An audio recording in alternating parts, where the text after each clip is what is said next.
Cultivating Childhood Wellness Through Gardening, a training brought to you by Wisconsin Nutrition, Physical Activity, and Obesity Program and Community Groundworks, with contributions from our partners from the University of Wisconsin-Madison School of Medicine and Public Health, University of Wisconsin Extension, LifeLab, healthTIDE, and the University of Wisconsin-Madison Center for Integrated Agricultural Systems. Chapter 1, Introduction, featuring selections from Got Dirt, a garden toolkit for implementing youth gardens. Free copies for download are available on the Wisconsin Department of Health Services website at www.dhs.wisconsin.gov. This training also features lessons and activities from Got Veggies, a youth garden-based nutrition education curriculum. Free copies for download are available on the Wisconsin Department of Health Services website at www.dhs.wisconsin.gov. Growing a garden with children provides teachers, staff, parents, and community with an opportunity to nurture children's bodies, minds, and hearts. When children get their hands in the soil, they experience where their food comes from and are often more willing to try new foods because of it. Gardening, along with more frequent offerings of fresh, nutritious foods, promotes children's health and starts them on a journey of lifelong healthy habits. Gardening engages the senses, cultivates a sense of wonder, and allows children to participate in physical activity. Further, the garden provides a sense of ownership. Often things do not go exactly as planned in the garden. Gardening activities build self-efficacy, a child's belief in his or her ability to solve a problem. Problem solving in the garden sets children up for success to tackle real-world challenges that require flexibility and adaptation. Time in the garden supports social, emotional, and physical growth. Gardening can play a role in addressing the serious health issue of obese and overweight children in Wisconsin. Wisconsin has an adult obesity rate of 41.2% and a 14.8% obesity rate for children ages 2 to 17, according to a recent study from the Wisconsin Collaborative for Healthcare Quality. It is important to note that obesity disproportionately affects some populations, including children from low-income families. This is concerning as overweight and obese children are more likely to become obese adults. Areas with low access to fruits and vegetables and safe places to be active often result in poor nutrition and low levels of physical activity, both of which are essential causes of obesity. However, participation in gardening has shown to increase fruit and vegetable consumption among children and also increases their physical activity. As a pediatrician focusing on childhood obesity, I see every day firsthand what a struggle it is for kids to deal with obesity and the weight and health concerns related to their weight. Well, childhood obesity raises children's risk for a multitude of illnesses, including things like type 2 diabetes, as well as a risk of some cancers, heart disease, and cholesterol problems. So the more we can do to help children help keep their bodies strong and healthy, the more we're really helping keep their body healthy for many years to come. Yeah, I think youth gardening is a very exciting opportunity, and in the last few years I've really had a wonderful opportunity to be involved with a number of groups helping to promote youth gardening for children. And I can see how gardening has really made a difference in children's lives, giving them a skill that's useful, exposing them to fruits and vegetables, as well as a learning opportunity, as well as an opportunity to really work with peers or mentors or parents. And there's some long-standing evidence that increasing fruit and vegetable consumption really does reduce the risk of obesity, as well as lowers the risk of some cancers and other illnesses. I think youth gardens are really a great opportunity to model, teach, and really work with kids in really some real-world settings. I think these are ways that we can help educate kids about the importance of health, but also the importance that they play in keeping their body strong and healthy. And it tends to be a lot of fun. Our food environments really impact our individual eating behaviors. And if you think about where we live, work, play, go to school, food is everywhere. And so if we think about improving access to healthier foods, that really is where we need to go. And so, for example, if we put a garden in at a school and get kids involved in growing that food, we've essentially changed their school food environment. So we call this stealth health. They don't realize that we've actually changed the environment that surrounds them so that they can make that healthier choice. Food environments can include grocery stores, restaurants, gas stations, gardens, farmers markets, community-supported agriculture farms, food pantries, schools, early childhood sites, and workplaces. Research shows that improving these food environments where people play, learn, work, and live is an important way of supporting individuals to make healthier food choices. Addressing access to and affordability of healthy foods and beverages in these food environments is essential for preventing obesity in the population.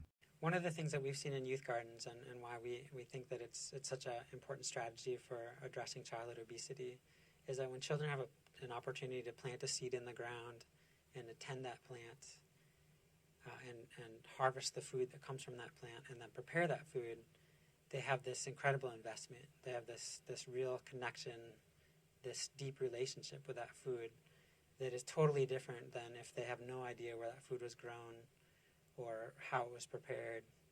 It's something that's just served to them. One of the problems that we see in eating habits is that, we hear this a lot, that children don't like to eat vegetables.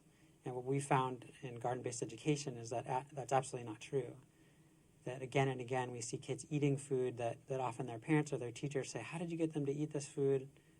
We know that these kids, the kids don't like broccoli or they don't like this vegetable or that vegetable, and here in the garden they're eating this food and they're enjoying the food. And I think one of the biggest answers is that connection that they develop with the food. Well, one of the great things about a garden is that it provides a safe, supportive place for children to come and participate in outdoor physical activity. And often it's something I refer to as meaningful fitness, so that not only are they being physically active outdoors, digging and wheelbarrowing, but it's in pursuit of food production. And so what we see are some kids that may not be actively involved in other types of physical activity really flourish in a garden. They feel this connection to growing the food, and they're engaged in these physical, this physical activity. One of the benefits that we see in a garden is that when children are given this opportunity to learn how to grow food, so they're building skills in food production, and then there's also this inherent motivation that they gain through that process of gaining that new skill. They basically build self-efficacy. So they build mastery in gardening. And what we're seeing is that when children build mastery in gardening, that transfers to other aspects of their life as well. So, you could be doing a math lesson in a garden. At the same time, just the process of growing food, whether or not you're integrating curriculum, gives children this sense of mastery so that when they go to math class, they perform better on tasks. They're able to succeed in academic subjects in school. And so it's a really great contribution that a school garden can provide to a school, that not only is it this outdoor classroom that you can run lessons in and have this integrated curriculum, it is also this place for children to build this self-efficacy that helps them succeed in school in other ways too. The power of garden-based education can be amplified when it is paired with nutrition education and farm-to-school programming. Farm-to-school involves procuring locally grown foods, including fruits and vegetables, into school meals and snacks. Comprehensive farm-to-school is an integrated strategy for improving childhood health that combines school gardens, farm-to-school, and nutrition education. In Wisconsin, comprehensive farm to school is any activity that links students with the source of their food.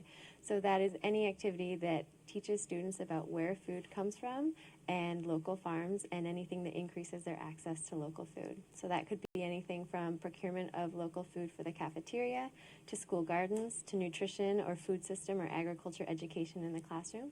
Things like chef and farmer visits to schools, or student field trips to farms, to farmers markets, or anywhere else in the community that's teaching kids about where their food comes from. When we say farm to school, we're talking about more than just K through 12. So farm to preschool is the same idea. It's getting local foods into preschool so that at a young age, kids can be learning about where their food comes from and making healthy food choices for themselves by either eating foods that are local and prepared in front of them, or by maintaining a school garden. Farm to Early Care and Education, or ECE, is a natural fit for children ages birth to 5 and offers many benefits for our youngest learners and eaters.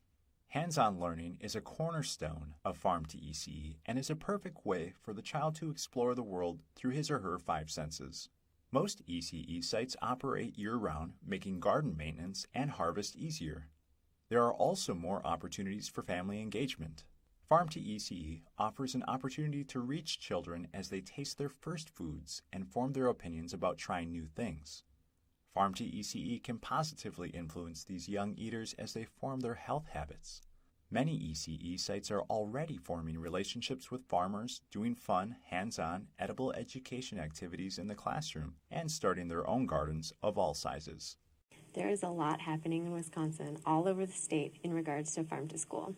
We have schools that are reinventing the lunch tray to include all different kinds of local products, including fresh fruits and vegetables, and even things like meat and other animal products. We also have schools that are engaging in school gardens of any size, be it growing something in the classroom to working with hoop houses at a larger scale. Some of these school gardens are including work just in the garden where schools are planting and maintaining the garden, but in some school sites that food is being harvested and actually served in the lunch line as well to complement the work that's going on in terms of local procurement in the cafeteria. Anyone and everyone can do farm to school. There's a role for everybody within the community in terms of taking on a farm to school project. For students, you can advocate within your school and see what the rest of your school community is up for and work on local food in the cafeteria or starting a school garden. If you're school food service staff, you can work on educating your community, or you can work on procurement or showcasing local foods that are being served in your cafeteria. If you're a teacher, you can bring nutrition or food system or agriculture education into your classroom, as well as providing field trips and other opportunities for your students to learn about our food and food system and where food comes from. And as a parent, you can be part of the larger community conversation about food and food systems and see who in your school community is working on these issues and build community around food, as well as working with your wellness committee and bringing school food and farm to school into your school wellness policy. And as farmers and producers, you have a role in providing food for students and school communities, and as well as promoting the message about why local food is important. Nutrition education can be effectively taught in the garden or in the classroom. Nutrition education helps kids with their eating habits by really providing them an outlet for trying different fruits and vegetables. During nutrition education lessons, it's often encouraged that kids have the opportunity to try something new and try something different. We have a concept called a polite bite, so that kids can really have the opportunity and support to try something new that they might not get at home. And that nutrition education and that support really helps them think about what they're eating and what they're eating at home, and encourages them to talk to their parents about those fruits and vegetables that they might not normally eat. There's also evidence that says that if kids have increased exposure to new fruits and vegetables, they will be more likely to try them later in life.